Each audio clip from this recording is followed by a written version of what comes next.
कधीच नाही चुकणार तुमचे फेवरेट टीव्ही शोज झी5 सोबत, तेही एकदम फ्री। नक्की काय चाललंय तुझं आणि एजंटचं? मी तुमच्या घरी आले होते कारण आले होते तुमच्या घरी का? काही नियम आहे का की मी नाही येऊ शकत? उडवा उडवीची उत्तरं देऊ नकोस मला। खरं खरं सांग काय चाललंय? मला नाही सांगायचंय, नाही सांगणार। ठीक आहे, मी तुझ्या आई बाबांनाच विचारते। अहो थांबा, अहो ऐका। एक्सक्यूज मी, कोणी आहे का घरी? ओ थांबा, कोणी नाही इथे, उगाच हाका मारू नका। ठीक आहे, मी वाट बघते। Can I seat?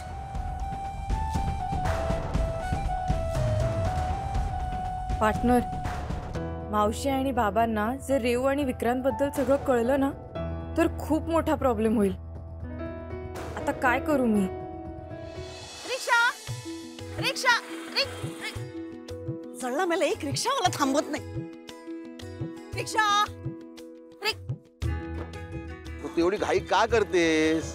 मी तुम्हाला सांगितलं होतं ना की मी एकटी बाजाराला जाते, तुम्ही घरी थांबा, पण नाही। कालिंदी मला सांग, ह्या एवढ्या पिशव्या तुला झेपणार आहेत का? अजून दळणाचा डबा घ्यायचा आहे। मरू ते दळण का? तुम्ही प्रश्न विचारू नका हो। घरी जायचं आपल्याला, आपल्याला आता घरी पोहोचायला हवंय, आत्ताच्या आत्ता। हो, पण 5 मिनिटाचा रस्ता आहे, त्यासाठी रिक्षा कशाला? चालत जाऊ ना। रिक्षा आले आले आले। हो थांबा थांब थांब।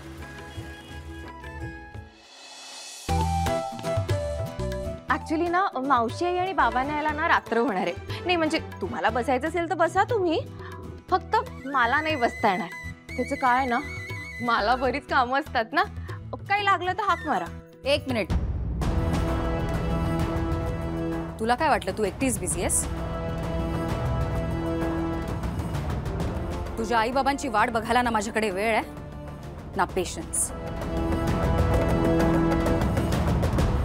असं काय करताय? बसा की। हवं तर टाइमपास म्हणून आमच्या बेकरीतनं 4 बिस्किट आणून देऊ का खायला? थांबा। स्वतःला खूप स्मार्ट समजतेस तू? आधी मी विचारलेल्या प्रश्नाचं उत्तर दे। तुम्ही का मला धमकी देताय? या असल्या धमक्यांना ना घाबरत नाही मी। ऑडिशन मध्ये मी पण खूप डायलॉग मारलेत, मारून दाखवू शकते असली। बरं ते राहू दे। आमच्या घरी आलेल्या पाहुण्यांचा आम्ही अपमान करत नाही। हा पण त्याचा अर्थ असा नाही की तुम्ही विचारलेल्या प्रश्नांची मी उत्तर दे। तुला नसेल सांगायचं ना तर नको सांगूस, पण मी शोधून काढेन। झी5 ॲप डाउनलोड करा आणि पहा सर्व एपिसोड्स एकदम फ्री।